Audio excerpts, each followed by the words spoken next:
Vino? Ya. Anissa? Ada Pak. Anissa? Ada. Rita? Dwi? Ada Pak. Ya. Daniel? Ada Pak. Kemudian Dewa? Adil. Eldis? Ada Pak. Ada. Ada Pak. Kemudian Elia? Ada. Fikri? Ada Pak. Gisel? Ada. Isa? Jai? Ada Pak. Desi? Ada John Lee? Pak. Arfa? Ada Pak. Rifki? Ada Pak. Marvel? Ada. Mau Linda? Ada. Yasin? Yasin tidak ada ya? Yasin apa ya? Fahri? Ya. Rajab? Ya, Rajab ada ya? Nadir? Nafa? Ya. Renaldi? Ada. Kemudian Aulia? Rijal? Ada. Stephen? Ada. Taufan? Ada ya. Jadi yang tidak hadir hanya Yasin ya. Oke. Oke. Jadi sebelum mulai pelajaran ya, kita ice breaking dulu ya, ice breaking biar relax ya, relax. Hanya saja ini ice breakingnya Bapak tidak memakai seperti ice breaking seperti pada umumnya yang senam atau nyanyi dan sebagainya. Ya, Bapak minta tangannya di atas meja semuanya. Bapak minta tangannya semua di atas meja. Senyaman mungkin posisinya. Ya, senyaman mungkin. Kemudian Bapak minta pejamkan mata kalian. Ya, pejamkan matanya. Ya, pejamkan mata. Renaldi pejamkan matanya. Kemudian tarik napas dalam-dalam dalam hitungan 1, 2, 3. Tarik napasnya. Ya, tarik napasnya. Tahan berapa detik. Kemudian buang. Ya. Oke, kemudian tarik lagi napasnya 1, 2, 3. Tarik napas dalam-dalam. Tahan, kemudian buang, hembuskan. Ya, mengalir itu. Ya, kemudian sekali lagi tarik nafasnya dalam-dalam dalam hitungan 1, 2, 3. Tahan sebentar, kemudian lepaskan. Ya, sekarang bisa buka matanya. Ya, gimana perasaannya? Lebih nyaman? Lebih nyaman, lebih rileks. Ya, ini akan lebih rileks jika misalkan keadaannya lebih sepi lagi, itu akan lebih rileks. Oke, jadi materi kali ini masih terkait dengan materi minggu lalu ya. Materi minggu lalu itu terkait dengan cerpen, ya, terkait dengan cerpen. Minggu lalu materi kita yaitu mengidentifikasi cerpen ya.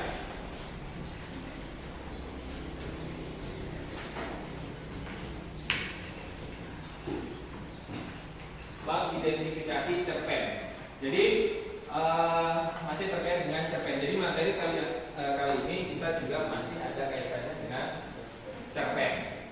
Ya, sebelum kita ke tujuan pembelajaran, masih ingat pengertian cerpen apa? Cerita? Ya, cerita pendek. Kemudian ada lagi, ya, yang disampaikan oleh Topan tadi benar ya, cerpen adalah cerita pendek. Kira-kira yang lain ada punya jawaban opsi lain? Cerpen? Ada? Tidak ada. Ya, jadi cerpen itu singkatnya adalah cerita pendek. Oke, sebelum kita masuk ke materi terkait dengan unsur ya, unsur cerpen, di sini ada tujuan pembelajarannya, bisa kalian lihat. Ya, tujuan pembelajaran yang pertama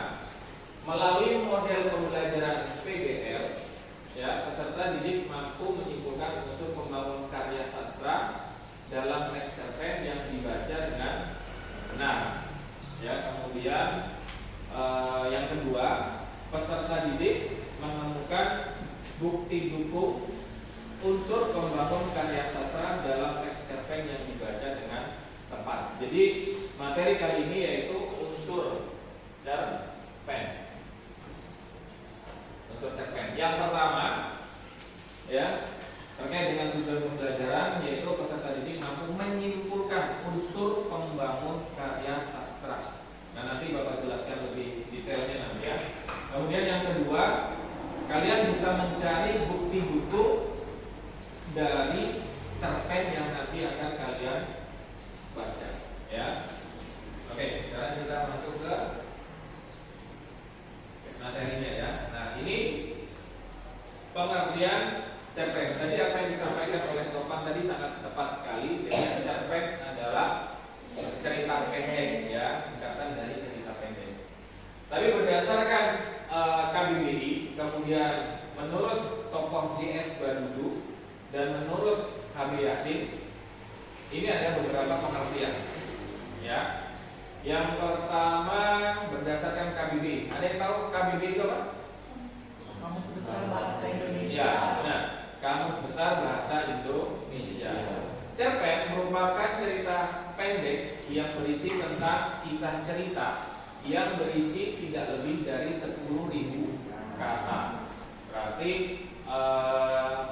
dia sekali baca itu bisa langsung selesai, ya. Apalagi bagi siswa atau murid yang memang hobi membaca, itu pasti akan lebih cepat selesainya karena tidak lebih dari 10.000 kata. 10.000 kata kalau dibukukan itu hanya kecil, ya, hanya tipis. Beda dengan novel, ya. Kalau novel itu kan pasti banyak panjang.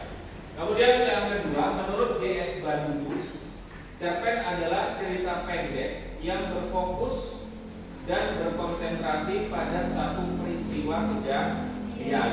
Nah, peristiwa kejadian itu pasti mengarah ke suatu tokoh, ya, berfokus pada suatu tokoh. Biasanya kalau dalam cerita itu pasti ada tokoh sentralnya, kan, atau disebut dengan tokoh utama, ya, tokoh utama. Pasti suatu kejadian. Dan biasanya kejadian tersebut itu langsung selesai pada saat itu juga. Beda dengan cerita-cerita sinetron misalkan, pasti kan ada sambungannya, bersambung 1, 2, 3 dan selesai. Kemudian kalau untuk cerpen itu selesai, jadi pada saat satu cerita langsung selesai pada saat itu juga. Kemudian yang ketiga menurut HB Yasin, ya, cerpen merupakan sebuah cerita pendek yang memiliki bagian di mana terdapat struktur yang lengkap, mulai dari perkenalan, permasalahan, dan penyelesaian dari masalah tersebut, ya. Jadi ada perkenalan, orientasi, kemudian permasalahan itu konflik, dan penyelesaian atau disebut dengan ending, ya. Perkenalan itu orientasi, permasalahan itu konflik, kemudian penyelesaian itu ending. Nah, nanti endingnya bagaimana? Apakah happy ending atau sad ending atau bad ending? Ya, itu penyelesaian dari sebuah cerpen. Jadi Bapak ulangi, di situ ada 3 berdasarkan KBBI, kemudian berdasarkan tokoh JS Badudu, kemudian menurut HB Yasin. Ya, jadi ini beberapa pengertian cerpen. Sebenarnya untuk referensi pengertian cerpen itu banyak. Ya, mungkin yang Bapak cari itu ada 10. Ini Bapak ambil hanya 3. Ya, jadi ini pengertian dari cerpen.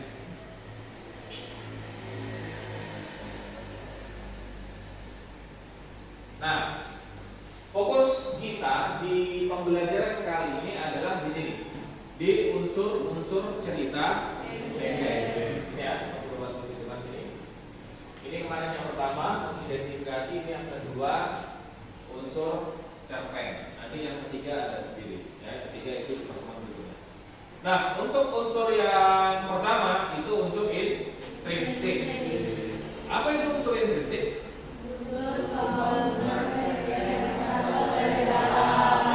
Unsur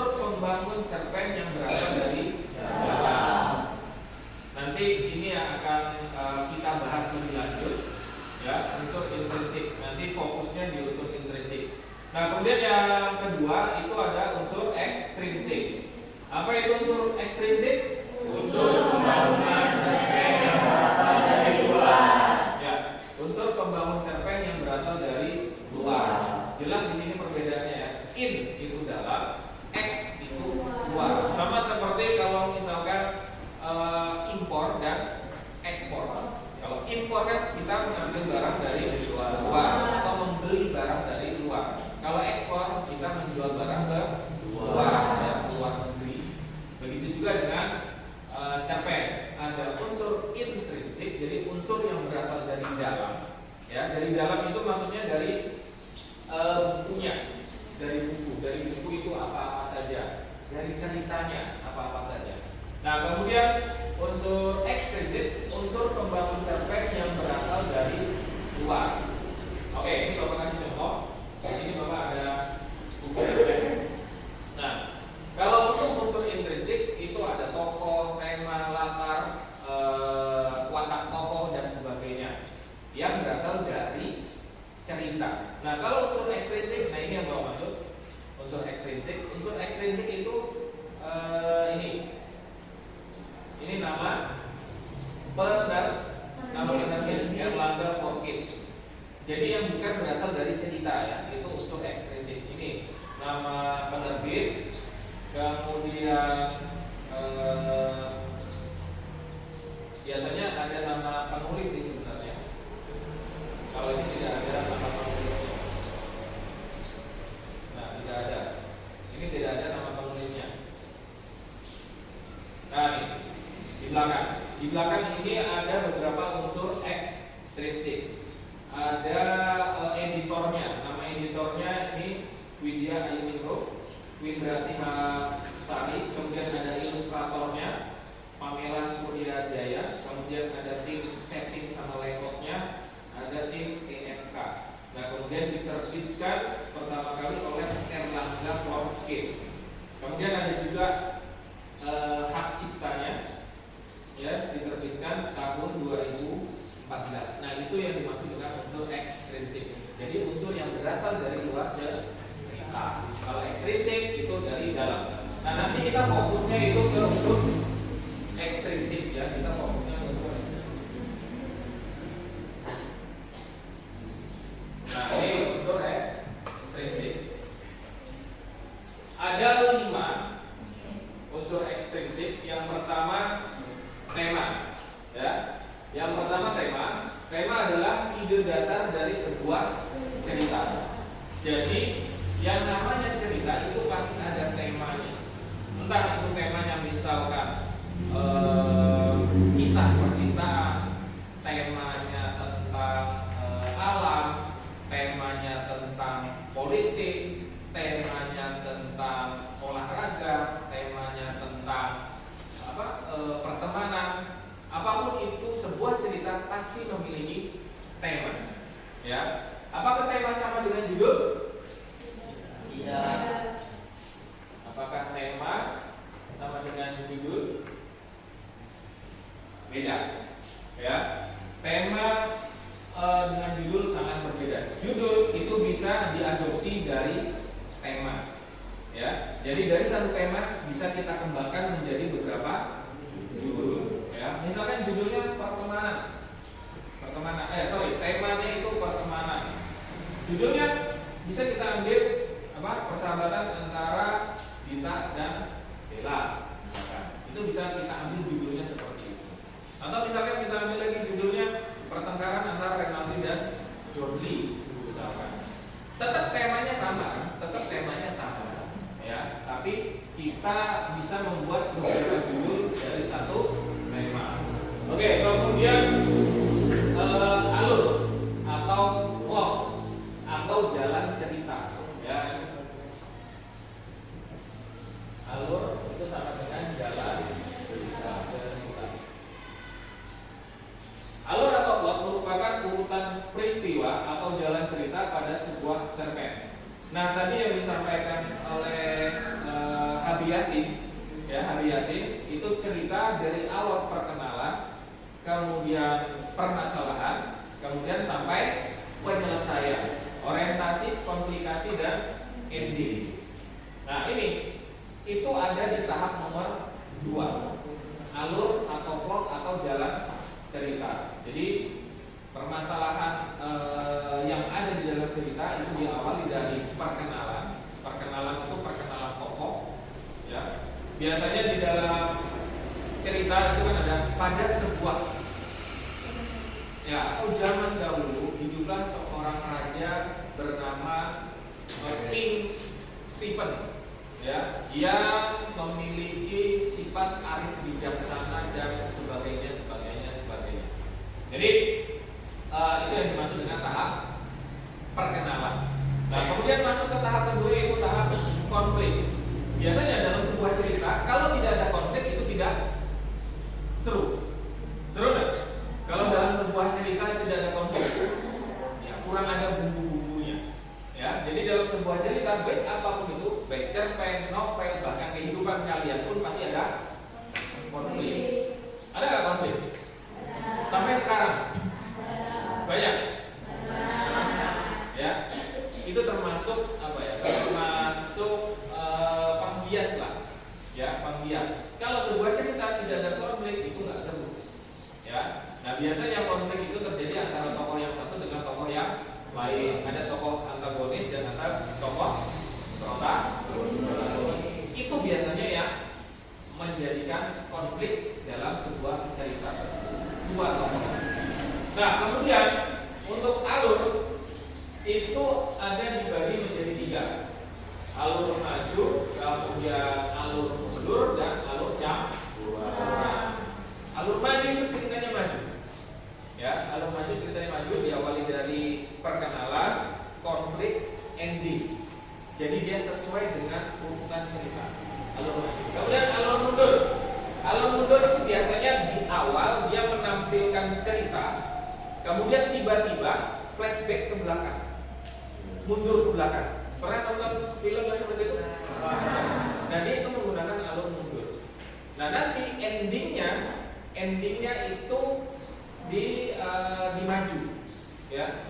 Jadi kisahnya itu di pertengahan itu sampai ending itu banyak flashback ke belakang itu ada. Nah, kalau untuk alur campuran itu penggabungan antara alur maju dan alur mundur. Film yang menggunakan alur campuran, kalau kalian pernah nonton film ini,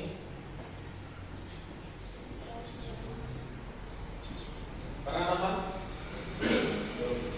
Laskar Pelangi? Ini kalau tidak salah muncul tahun 2000, antara 2008 atau 2007. Ini pada saat Bapak kuliah muncul film Laskar Pelangi. Nah, dia menggunakan alur campuran. Maju dulu ending ceritanya, si tokohnya si Ikal itu, si penulisnya Andrea Hirata, dia duduk di dalam bis untuk pulang ke kampung. Nah, tiba-tiba dia merenung, tiba-tiba langsung flashback ke belakang. Nah, nanti maju lagi, mundur, maju, mundur, endingnya adalah pasti di maju, ya, endingnya pasti di maju. Jadi ini contoh film yang menggunakan alur campuran. Atau yang suka nonton film India,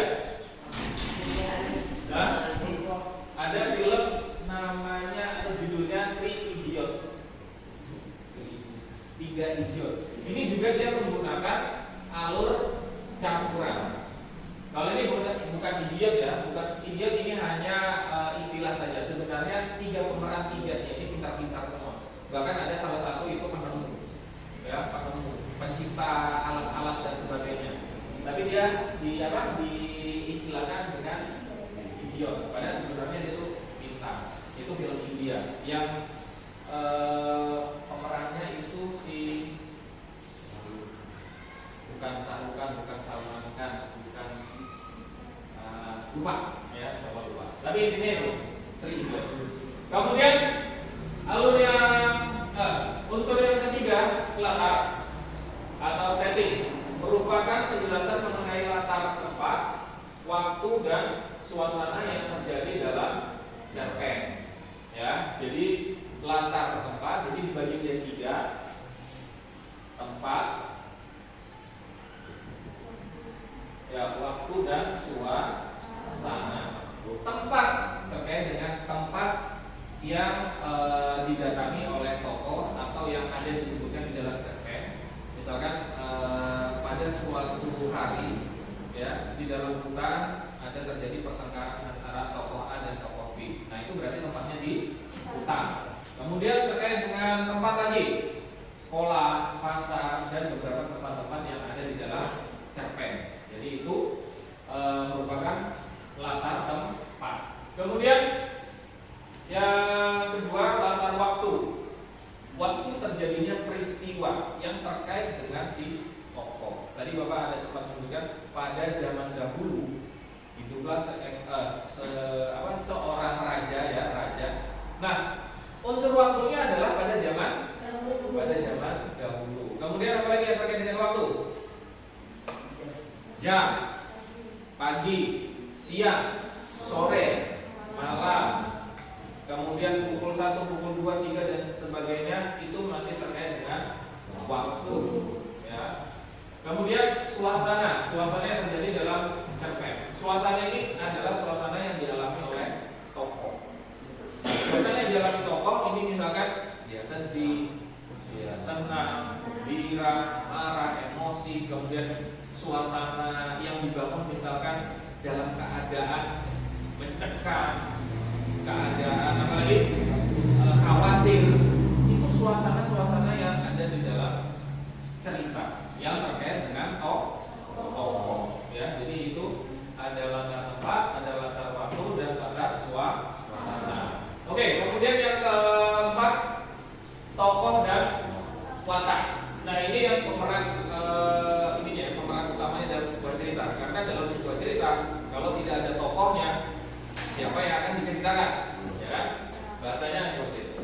Nah, tokoh dengan watak itu saling melekat satu sama lain. Ya, ada istilah ini. Tokoh dan penokohan. Ada perbedaan tidak? Tokoh dan penokohan. Bedanya di mana? Kalau tokoh ini benar orangnya. Kalau penokohan apa? Penokohan ada orang, tokoh orangnya. Kalau penokohan sifat dan watak. Jadi kalau misalnya ada pertanyaan, apakah persamaan perbedaan tokoh dan penokohan? Jelas beda. Kalau tokoh itu orangnya, penokohan itu adalah watak dan sifatnya. Apakah karakter, sifat dan watak seseorang itu sama? Pasti beda. Ya. Dari 100 orang pasti memiliki karakter yang beda. Pun dengan saudara kembar, ya, dengan saudara kembar pasti memiliki karakter dan sifat yang berbeda. Oke. Kemudian amanat. Amanat ini merupakan pesan moral atau pelajaran yang disampaikan oleh penulis kepada pembaca. Kemudian pesan moral yang disampaikan biasanya dalam bentuk tersirat maupun tersurat. Oke. Untuk tokoh tadi Bapak lupa menyampaikan, di sini ada beberapa jenis tokoh.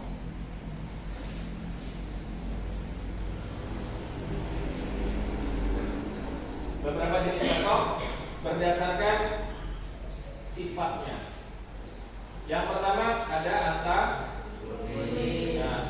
Kemudian yang kedua protagonis. Yang ketiga, karena pada umumnya yang sering kalian dengar adalah antagonis dan protagonis. Ada yang disebut dengan tritagonis. Tritagonis ini adalah penengah yang menengahi konflik antara tokoh antagonis dan protagonis.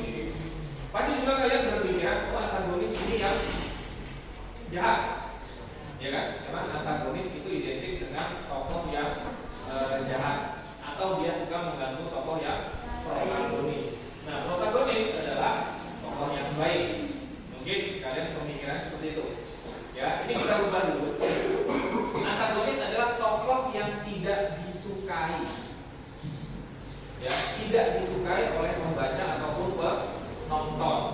Itu yang tokoh antagonis. Jadi tidak semua misalkan kalian beranggapan tokoh yang jahat itu antagonis. Misalkan nih ada tokoh yang tidak kalian sukai, tapi dia tidak jahat. Nah itu bisa dikatakan dengan antagonis. Ininya antagonis tidak disukai oleh pembaca atau penonton. Ya. Nah kemudian kebalikannya seperti antagonis, protagonis adalah yang disukai oleh pembaca atau penonton. Pasti kan kalau kalian nonton sesuatu, nonton film atau nonton drakor misalkan, pasti ada yang kalian sukai kan. Nah itu bisa kita kategorikan tokoh antagonis. Antagonisnya ada di drakor? Ada kan? Ada. Belum tentu jahat kan? Ya kan? Belum tentu dia jahat. Itu selalu mengganggu si protagonis, fusil dan sebagainya. Tapi tidak kita sukai itu bisa termasuk antagonis. Nah, tritagonis adalah yang menengahi antagonis dan protagonis. Kemudian berdasarkan perannya ada tokoh utama dan tokoh apa? Tokoh pendukung atau figuran.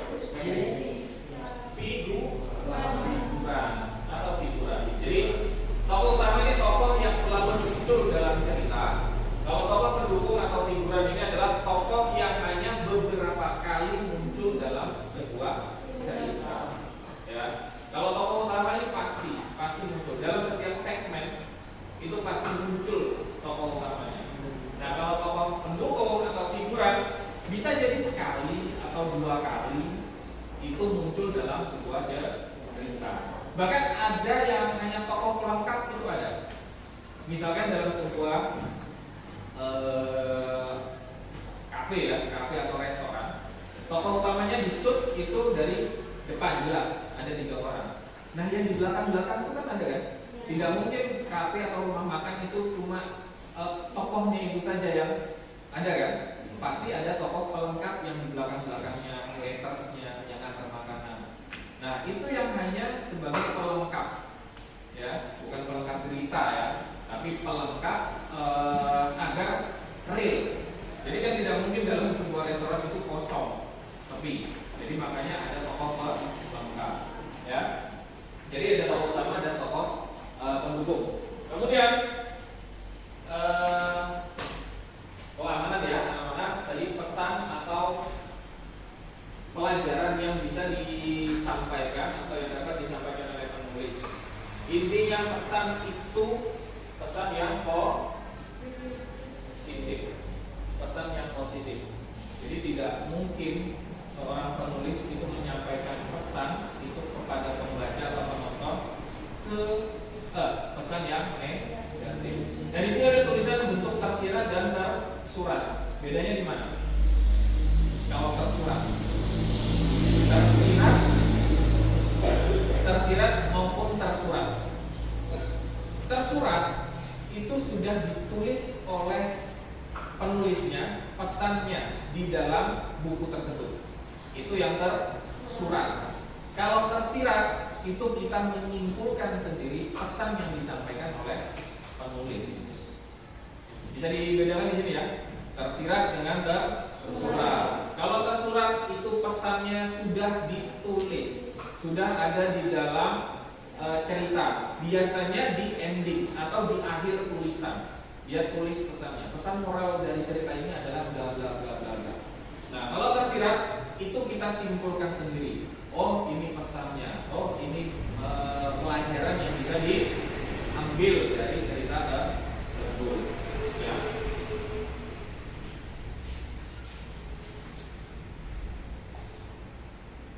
Ya, habis. Nah, habis ya. Jadi itu materi terkait dari unsur intrinsik. Dari yang Bapak sampaikan terkait dengan unsur intrinsik, apa ada yang ingin ditanyakan atau ada yang belum jelas? Nanti bisa Bapak jelaskan lagi terkait dengan unsur intrinsik yang pertama? Tema. Kedua? Latar. Kemudian alur atau jalan cerita. Kemudian apa lagi? Tokoh. Terakhir amanah, ya, terakhir amanah. Jadi ingat ya, tema, tokoh, alur, latar atau setting, dan amanah. Ya, jadi ada 5. Oke, jadi nanti di sini Bapak bentuk kelompok ya, kalau tidak ada pertanyaan. Jadi ini tugasnya terkait dengan unsur intrinsik. Minggu lalu Bapak sudah menentukan kelompoknya, kelompok 1, kelompok 2, dan kelompok 3. Jadi kelompok 1 yang kemarin sudah Bapak tentukan itu terkait dengan visual. Kemudian kelompok 2 audio visual, makanya Bapak suruh bawa HP ya, karena disuruh menonton. Kemudian untuk kelompok 3 ini kinestetik. Nanti Bapak bagikan buku cerpennya. Kalau untuk yang visual nanti pakai buku paket.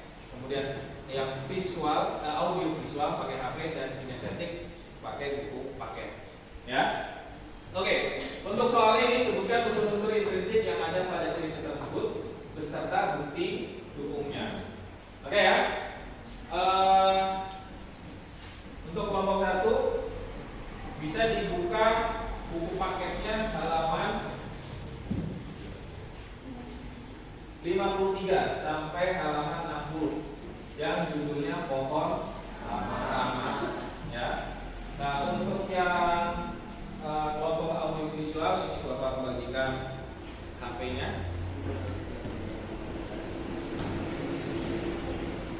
Nah, ditonton dulu videonya yang sudah Bapak kirimkan melalui link grup. Nah, ini kelompok 3 cerpennya. Ya, cerpennya. Kalau untuk yang kedua, video pura-pura yang sombong sudah dibuka? Sudah dibuka videonya pura-pura yang sombong. Nah, silakan ditonton. Kemudian yang programan untuk kelompok 1 silakan dibaca terlebih dahulu. Kemudian nanti Bapak bagikan LKPD-nya sembari kalian membaca dan menonton cerpennya. Kemudian untuk kelompok 3 cari ya asal mula telaga WKG ya di halaman 7. Silakan dibaca dulu. Kemarin nanti Bapak bagikan kertas LKPD-nya.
Ya,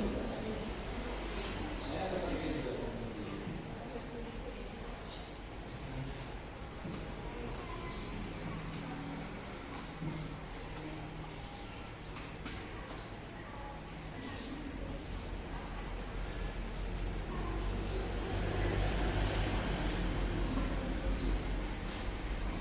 Nanti kalau sudah selesai bisa dipresentasikan maju ke depan kelompok ya, jadi semuanya maju ke depan.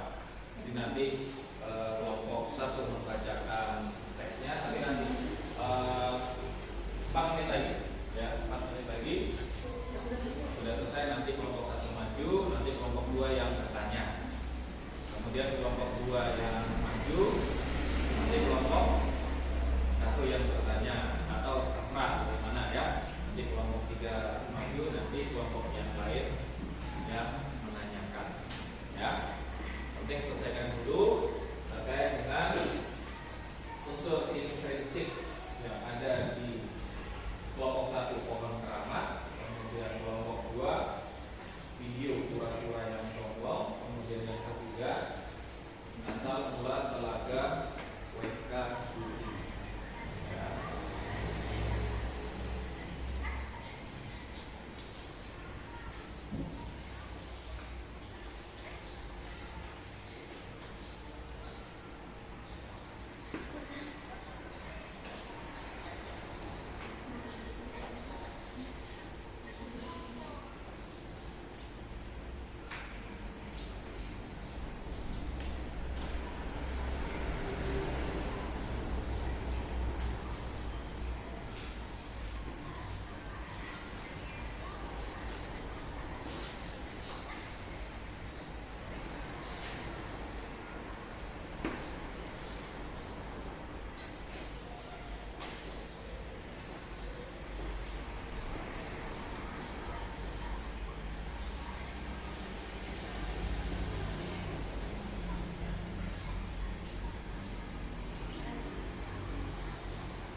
Ya, 2 menit lagi.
cerita menekankan pentingnya menjaga hubungan harmonis dengan alam serta konsekuensi ketika hubungan itu terganggu. Yang kedua, tokoh dan wataknya. Jaya Sakti, watak pemberani, bijaksana dan melindungi. Kakek, wataknya karismatik, bijaksana dan penyayang. Kang Hasim, watak peduli dan berpengetahuan. Tempat, kampung. Bukti di paragraf 4 terlihat bagaimana penduduk kampung saling mengenal dan berinteraksi, menciptakan suasana kebersamaan dan solidaritas seperti saat mereka berkumpul di sawah dan masjid. Waktu masa penduduk Belanda. Bukti di paragraf 2, perjuangan Jaya Sakti melawan Belanda memberikan konteks sejarah yang mendasari keangkeran Gunung Geser. Suasana damai dan tenang. Bukti di paragraf 7, anak-anak bermain dan belajar di sawah menciptakan gambaran suasana damai sebelum pembangunan mengganggu ketenangan itu.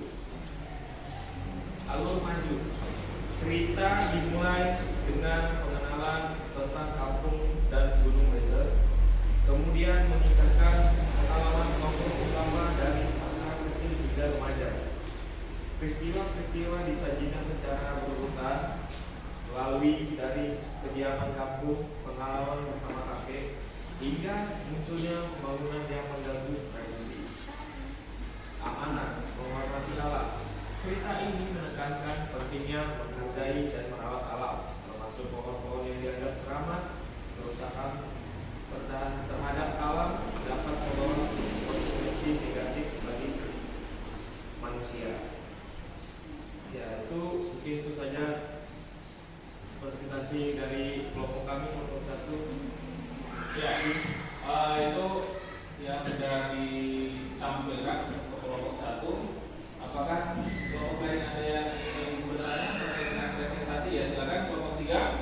Sebutkan amanat dari CPNS tersebut. Ya, sebutkan amanat dari CPNS tersebut. Amanatnya adalah menghormati alam, yang menghargai dan merawat alam, termasuk pohon-pohonnya yang keramat, menggunakan alam untuk tidak membawa konsekuensi negatif bagi kehidupan manusia. Ya, bagaimana kelompok 3? Cukup ya? Ya, betul. Oke, silakan ditutup kelompok 1. Ya, sekian, terima kasih dari kami kelompok 1 yang telah memperhatikan. Terima kasih. Ya, break terus kami.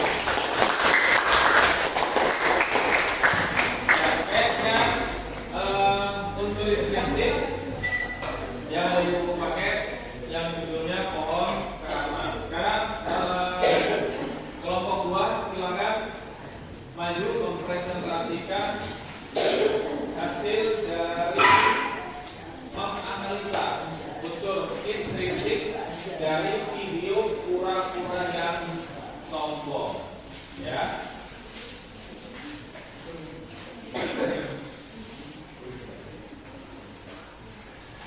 Assalamualaikum warahmatullahi wabarakatuh. Waalaikumsalam. Kami dari kelompok 2 ingin mempresentasikan destinasi kura-kura yang sombong. 1.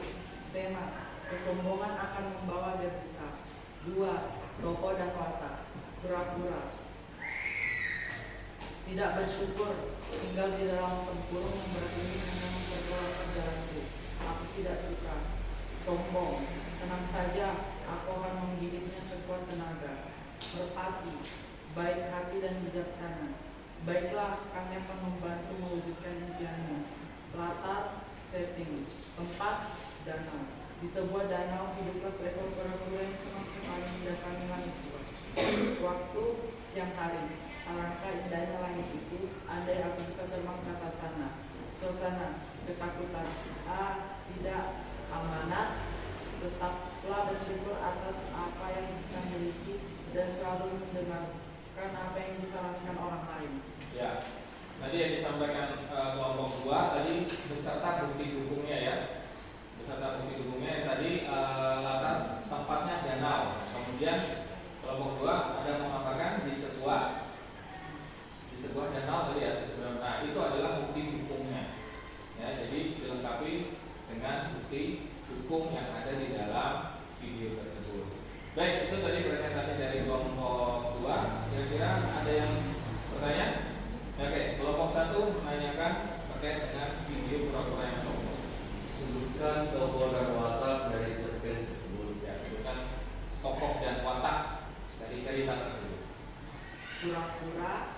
tidak bersyukur, tinggal di dalam tempurung yang berat ini, hanya memperlambat jalanku. Aku tidak suka. Sombong, tenang saja, aku akan menggigitnya sekuat tenaga. Merpati, baik hati dan bijaksana. Baiklah, kami akan membantu menunjukkan impianmu. Ya, jadi pokoknya ada dua, kura-kura dan merpati. Yang kura-kura tadi tidak bersyukur dan sombong, dan yang merpati tadi baik hati karena sudah menolong ya, sudah menolong kura-kura mewujudkan keinginannya. Oke, ada lagi? Cukup? Ya, kalau cukup silakan ditutup. Kelompok dua. Terima kasih, saya presentasi kami. Oke, beri doa.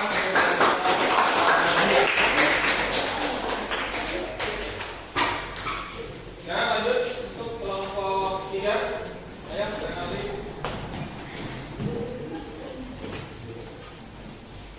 Kelompok 3 ini terkait cerpen yang berjudulnya Asal Mula Telaga Wekaduri. Ya, silakan kita. Bagi. Ini dari kelompok 3 yang mempresentasikan hasil diskusi kami.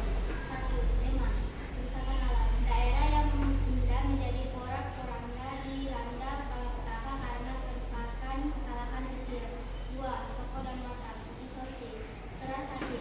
Pokoknya aku harus datang ke pesta itu, nak. B. Nenek. Penunggu. Ya, nak. Sekarang sudah 12 malam. Besok kita berpesta semalaman. Pendendam. Dia sengaja berbuat demikian untuk menghukum sang penari dan membalaskan sakit hatinya. C. Bisa. Penurut Asya dan Isosi menanggung mereka mengikuti sang nenek berlari ke dalam hutan. 3. Lahar atau setting. A. Tempat. Sungai. Dahulu kala ada sungai kecil berair sangat jernih. Kampung Wekaduri. Rombongan mereka tiba di kampung Wekaduri. B. Waktu. Dahulu kala adalah sungai kecil berair sangat jernih. Hingga ketika itu langit berwarna keemasan dan matahari hampir terbenam. C. Suasana mencekam. Kemudian hujan lebat turun, kilat dan guntur terus menyambar. 4. Amanah. Berhati-hatilah dalam berbuat dan berkata. Jika kita berbuat salah, sengaja atau tidak sengaja, kita harus berani minta maaf. Jika orang lain berbuat salah, maka kita harus berbesar hati memaafkannya. Jangan membalas kejahatan dengan kejahatan. Iya, jangan membalas kejahatan dengan kejahatan. Baik, itu tadi presentasi dari kelompok 3. Ada yang bertanya dari kelompok lain? Ya, silakan kelompok 2. Sebutkan tema dari cerita tersebut. 1. Tema. 2. Toko dan mata. 3. Mata dan segi. 4. Amanah. Ya, temanya terkait dengan kerusakan alam ya. Temanya terkait dengan kerusakan alam. Kemudian tadi amanatnya yang terakhir yang bisa kita ambil, jangan balas kejahatan dengan kejahatan. Oke, ada yang lain lagi? Cukup? Silakan kelompok 3 di. Dari kelompok 3. Terima kasih. Ya, beri tepuk tangan. Ya. Oke, tadi di sini sudah sama-sama kita menyaksikan dari 3 kelompok untuk mempresentasikan terkait dengan unsur-unsur intrinsik. Di mana yang kelompok pertama tadi pohon keramat, ini tentang kerusakan alam ya, tentang kerusakan alam, jangan menghancurkan alam yang tadinya sudah bagus menjadi hancur gara-gara nafsu manusia yang ingin terus dan terus mengeruk kekayaan alam yang ada di Gunung Ser ya, Gunung Ser. Kemudian yang kedua ini terkait dengan kura-kura yang sombong, dan amanat yang bisa kita petik adalah selalu bersyukur dengan apa yang kita miliki. Karena apa? Di situ yang Bapak tonton ya, dia tidak bersyukur dengan apa yang dimiliki kura-kura. Dia ingin bisa terbang seperti merpati ya. Akhirnya merpati bisa mewujudkan keinginan kura-kura tersebut dengan cara kura-kura menggigit batang kayu yang dipegang oleh dua merpati. Tapi akhirnya karena dia sombong, terlepas dia ngomong ya, dia berucap aku bisa terbang, kemudian terlepas gigitannya, kemudian jatuh. Ya, kalau sudah HP-nya disimpan, taruh di tengah. Ya, kemudian kelompok audio visual. Kemudian dari kelompok 3 yang judulnya asal mula Telaga WK Duri. Jadi Bapak sampaikan di sini Telaga WK Duri ini ada di daerah Papua, ya, ada di daerah Papua. Yang tadinya WK Duri itu adalah nama suku, ya, yang tadinya nama suku, kemudian akibat dari tindakan dari si nenek, ya, tindakan si nenek yang si nenek itu sadar akan tindakannya akan membawa bencana dan petaka, tapi dia tidak peduli gara-gara dia dendam karena ekor anjingnya itu terinjak oleh si penari, makanya dia ingin balas dendam. Padahal tindakannya dia sadar akan mengakibatkan bencana di kampung tersebut, di suku tersebut. Nah, kenapa WK Duri?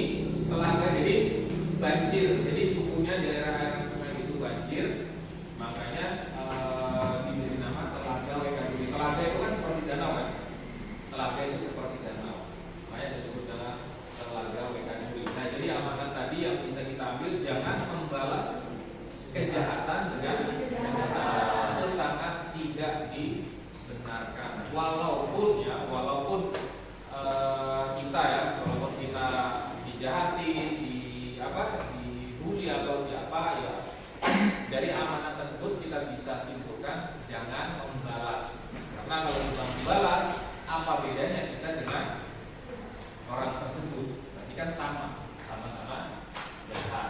Ya, oke.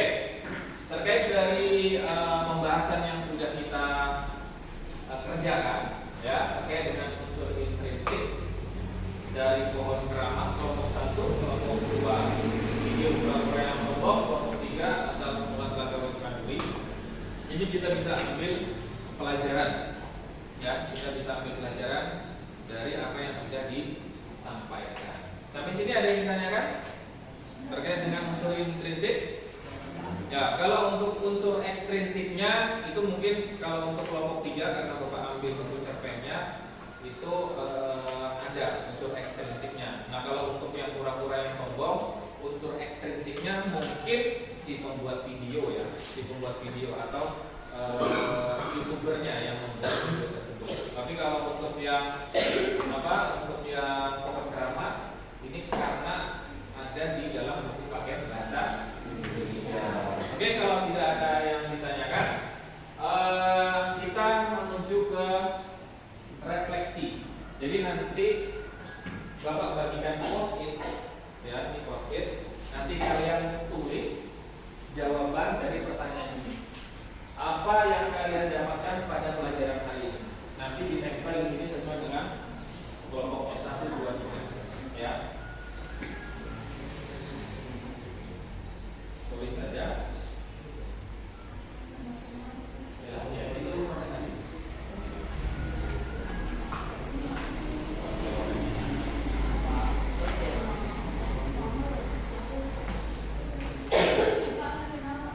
Gak usah. Tidak usah kasih nama. Apa yang kalian dapatkan pada pelajaran hari ini? Ditulis. Jadi kalau sudah kalian tempel berdasarkan kelompok.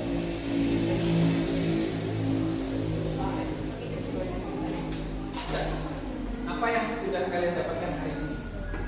Mungkin saya bisa tahu unsur intrinsik, saya bisa mengetahui amanat-amanat.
kemudian ada unsur ekstrinsik. Hari ini tadi yang sudah kita pelajari. Ya, silakan ditulis di positifnya apa yang sudah kalian dapatkan pada pelajaran hari ini. Enggak, siapa yang nanya? Karena saya sudah mengetahui cerpen, saya sudah mengetahui tema ini, saya sudah bisa mengetahui alur itu ada ini, saya bisa mengetahui hari ini tokoh itu dibagi menjadi ini, ya, itu terserah. Intinya yang sudah kalian dapatkan hari ini tadi, ya, tidak terkait dengan tugas yang sudah kalian kerjakan tadi.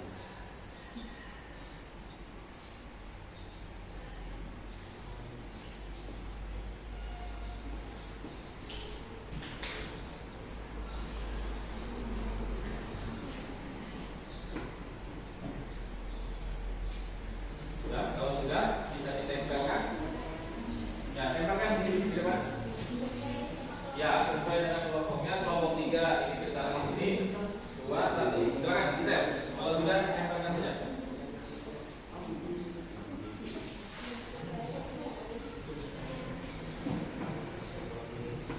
Tidak usah dikasih nama, tidak usah dikasih nama. Tidak usah. Langsung aja. Tempelkan, sudah ada. Silakan ditempelkan di kolom yang sesuai dengan ya. Ya, Bapak.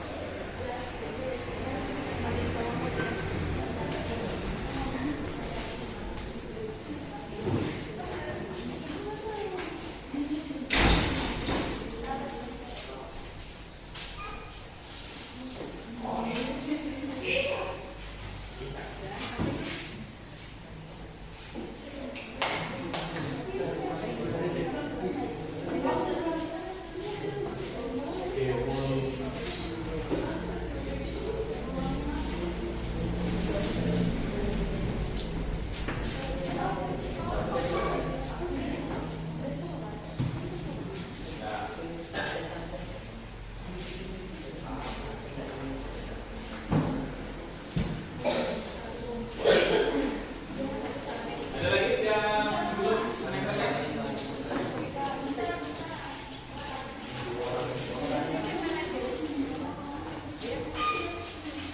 Oke, jadi ini sudah kalian tulis refleksinya, apa yang kalian dapatkan pada hari ini. Oke, ya kan? Di sini ada beberapa yang menulis tahu tentang cerpen unsur-unsur cerita pendek. Jangan berbuat jahat kepada orang yang tidak sengaja merendahkan dirimu. Oke. Kemudian hujan lebat turun kilat dan guntur terus menyambar. Kemudian berhati-hatilah dalam berbuat dan berkata. Oke, tepat sekali. Kemudian berhati-hatilah dalam berbuat dan berkata. Ya. Kemudian ada juga janganlah membalas kejahatan dengan kejahatan. Tepat sekali. Kemudian janganlah berbuat jahat kepada orang yang tidak sengaja merugikan dirimu. Itu dari kelompok 3. Kemudian dari kelompok 2, pesan moralnya pasti di setiap cerita dongeng ada pesan yang bisa kita ambil pelajaran dari cerita tersebut. Ya, bahwa sifat tidak boleh durhaka, rendah hati, sedih. Kemudian saya sudah mengetahui arti cerpen atau cerita pendek. Kemudian saya bisa mengerti arti cerpen cerita pendek dari KBBI, ya, dan mengerti arti intrinsik dan ekstrinsik. Oke. Kemudian saya sudah bisa mengetahui cerpen dan mengerti arti intrinsik dan ekstrinsik. Kemudian ada lagi di sini dapat mempelajari apa itu pengertian cerpen, dapat mengerti apa itu cerpen dan mengerti cerita pendek. Kemudian saya bisa tahu pengertian cerpen dan saya juga bisa mengetahui unsur intrinsik dan ekstrinsik. Saya bisa tahu arti tokoh-tokoh antagonis, protagonis, dan protagonis. Nah, kemudian saya bisa tahu tentang pengertian cerpen dan saya juga dapat mengetahui intrinsik dan unsur apa ini? Berarti unsur ekstrinsik, ya, lengkap. Kemudian yang saya dapatkan untuk pembelajaran hari ini adalah saya mengetahui apa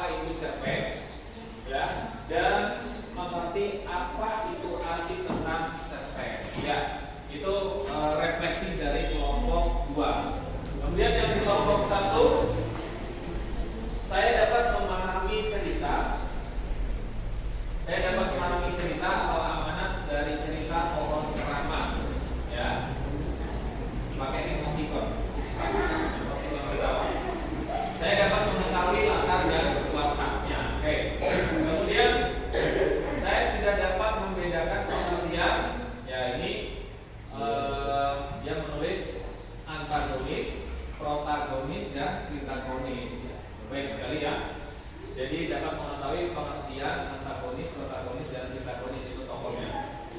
Kemudian saya sudah bisa mengetahui cerpen dan unsur-unsur cerpen menurut KBBI dan lain sebagainya. Oke, kemudian cerita ini menekankan pentingnya hubungan harmonis dengan alam. Oh, baik sekali ini terkait dengan cerita yang diangkat tadi. Dan sudah mengetahui apa itu cerpen. Kemudian pengertian tokoh antagonis, tokoh protagonis, dan tokoh tritagonis. Kemudian yang terakhir ini referensinya. Melalui pembelajaran hari ini saya menjadi tahu apa-apa saja unsur intrinsik. Ya, beri kesimpulannya. Sudah menuliskan refleksi terkait dengan pertanyaan apa yang sudah kalian dapatkan pada pelajaran hari ini. Jadi sudah kalian tulis, sudah kalian nempel di sini terkait dengan refleksi. Jadi yang tadi kita evaluasi ya, kita evaluasi sebentar terkait dengan apa yang sudah kita dapatkan hari ini. Jadi tadi yang sudah kalian dapatkan pertama adalah apa itu dari pengertian cerpen, ya, dari KBBI Kamus Besar Bahasa Indonesia. Kemudian yang kedua itu dari kelompok JS Madu. Kemudian ada juga dari kelompok HB Yasin ya, terkait dari tahap pengenalan, tahap permasalahan atau konflik, dan tahap penyelesaian. Yang KBBI tadi cerpen yang tidak lebih dari 10.000 kata. Jadi bahasanya sekali duduk, sekali baca langsung habis, langsung selesai. Nah, kemudian yang kedua adalah unsur intrinsik dan unsur ekstrinsik. Intrinsik adalah yang berasal dari dalam cerita, ekstrinsik adalah yang berasal dari luar cerita. Kemudian tadi juga kita sudah membahas terkait dengan unsur intrinsik, ada tema, tokoh dan watak atau penokohan, kemudian alur atau plot atau jalan cerita. Jadi kalau misalkan kalian ada mendengar kata plot, oh ini jalan cerita atau alur, ya. Kemudian ada latar atau setting yang tadi dibagi menjadi 3: tempat, waktu, dan suasana. Kemudian yang terakhir tadi amanat. Amanat itu bisa tersirat, bisa tersurat. Nah, ini Bapak kasih contoh yang tersurat, ya. Ini ada kumpulan cerpen cerita rakyat Nusantara. Tadi di awal Bapak menjelaskan unsur ekstrinsiknya, ya. Unsur ekstrinsiknya terkait dengan cerpen. Nah, di sini ada amanat. Nah, ini ya. Tadi yang dibahas oleh kelompok 3 asal mula Telaga WK Dwi. Nah, yang disebut dengan ilustrasi tadi kan ada dari Bapak sebut ilustratornya, kan? Ada ilustratornya. Nah, ilustratornya itu adalah menulis atau membuat ilustrasi ini, gambar-gambar ini. Kan ada tuh novel yang tidak ada gambarnya, ada kan? Nah, ilustrasinya itu di mana kalau untuk novel? Di sampul depan, di sampul depan kalau novel. Nah, ini memang dikhususkan untuk buku anak-anak sebenarnya. Jadi makanya dibuat sedemikian rupa semenarik mungkin agar anak-anak mau membaca. Ini namanya ilustrasi. Nah, untuk yang pesan tersurat, kalau di buku ini ada ditulis. Nah, ini ya, ini pesan tersuratnya. Jadi dibedakan hurufnya. Ceritanya itu warna hitam. Nah, ini pesannya. Ya, pesannya itu langsung ditulis di akhir cerita. Ini yang dimaksud dengan pesan tersurat. Jadi tidak repot-repot lagi menganalisa atau menyimpulkan ini pesannya. Kan memang ini tadi diperuntukkan untuk